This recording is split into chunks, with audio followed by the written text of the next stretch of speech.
Manchester United 0, Newcastle United 0. The first draw of the season for Erik ten Hag, and it comes at Old Trafford. And you come out of any game when you don't win, you're disappointed and you're frustrated. But I think United got what they deserved today. I mean, you could argue we edged the game just a little bit, particularly with those gilt-edged chances in the last few minutes or so. Of course, the Fred chance, the Rashford header.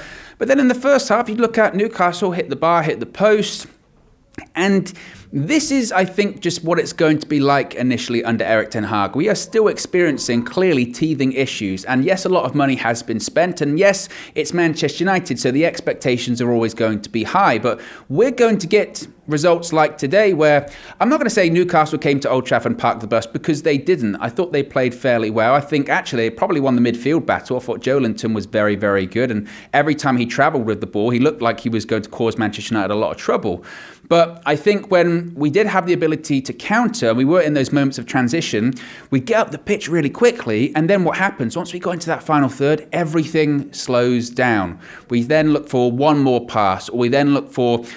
We always take the safer option and maybe the easy option as opposed to taking the more difficult pass. And I know sometimes we criticise people like Bruno Fernandes for always doing that. But when you're playing on the counter-attack, you have to be relatively direct. And it seems quite crazy for us to be, again, a counter-attacking side or in transition and then slow down and things come to a stop. And that's essentially what happened to us today. We'd get to the edge of the box and then Newcastle would get their shape, and then we didn't really have any ideas. We weren't sure what we were going to do to counteract that. And that's essentially it. And again, I think that people are going to talk about United being not clinical in front of goal. Ultimately, that's what cost us the game today. Ultimately, it's what nearly cost us the game against Ammonia on Thursday, right? Thursday, we had 30-odd shots, however many on target, great goalkeeper, it happens. But today, and I did actually say this after the game, I said, if we create half the chances that we did against Ammonia or have half the shots, I'll be happy. We did. The issue is that only 2 of them were on target.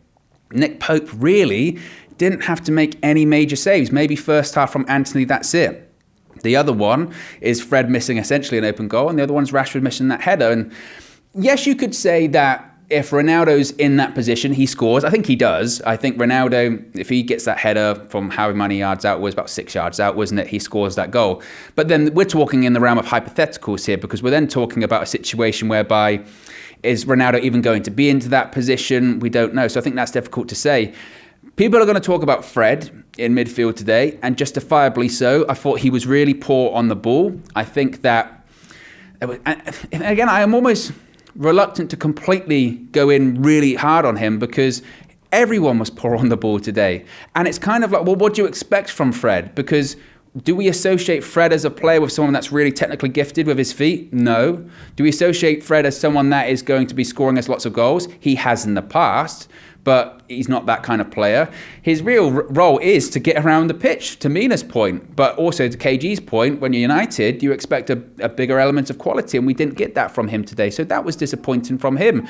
I think you could see how clearly we missed Christian Eriksen today in a game that maybe we did require just that extra pass, or just that little bit of creative magic, or just that little bit of a playmaker that could find the space or see the vision that no one else could. Maybe we missed him, but at the same time, if that is the case, the drop-off of performance with and without Christian Eriksen is very alarming, because he can't play every game this season. And I think Ten Hag will come out of this game in the same way he's come out of a few games recently, even when we've got positive results, when he says, I don't know what my best side is. He's on several occasions already ripped out the entire left-hand side of the team and said, let's start again.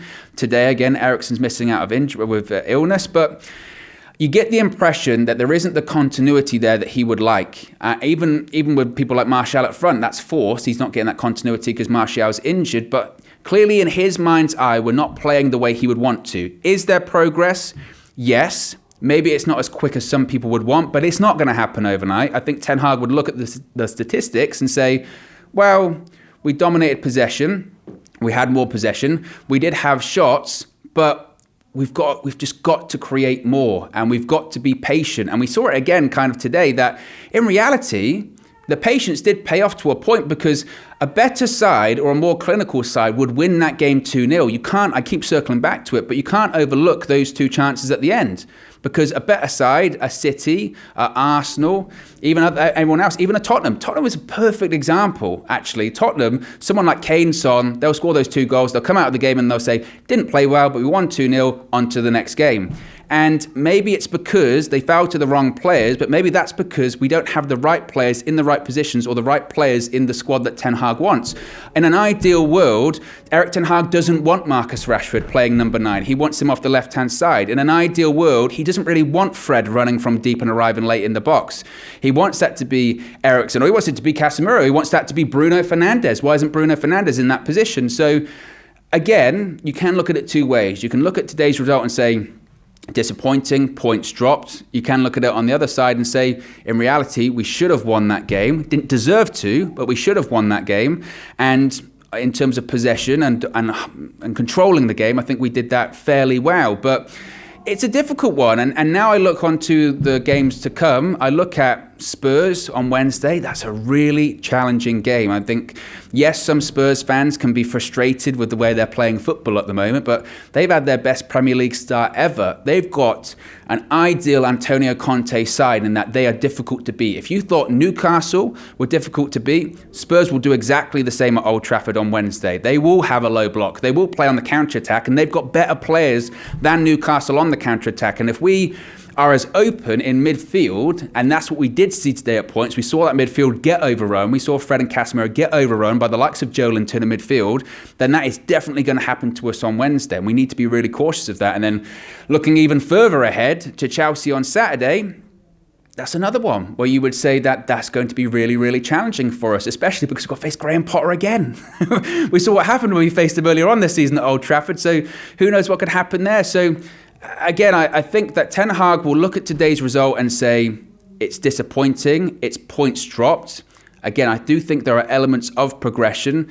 I think, and again, it's difficult to scrutinise any player individually. I think if you wanted to divert the conversation to say Cristiano Ronaldo, I don't think that's particularly fair, because I don't think Ronaldo, I don't even know how many times he touched the ball today, to be honest with you. Not that often. I think that the major talking point would probably be just that front three. The fluidity just doesn't feel like it's there. And again, in midfield, it's getting overrun. If you were going to look at the positives, you would say, actually, you know what? Defensively, back 4 looked relatively sound. That's a back 4 that looks strong. Malasia's been replaced by Luke Shaw, but you've still got the partnership of Varane and Martinez. And when they're in there, it's very solid. Diogo Dalot, you're going to look at him and say, well, eventually, just how many 90 minutes can he play consecutively? The expectation is that he's going to play, obviously he played today, but the expectation would be that he'll play Wednesday, he'll play Saturday, then he'll play the next Thursday, then he'll play the next Sunday. How long can he sustain that for? David De Gea in goal, 500th appearance for him today. Shout out to him. I thought he did fine, but again, there wasn't a ton of pressure on the back 4. It was a game that was, again, not lost, but it was a game that was drawn in the midfield and with the lack of fluidity up front. So, again, there will be disappointing elements, i.e. dropping points, but the positives, I think, are there. But this is what we're going to get. We're going to get teething issues, and big games are still to come. So here's hoping we can move on to the next one and get a victory on Wednesday.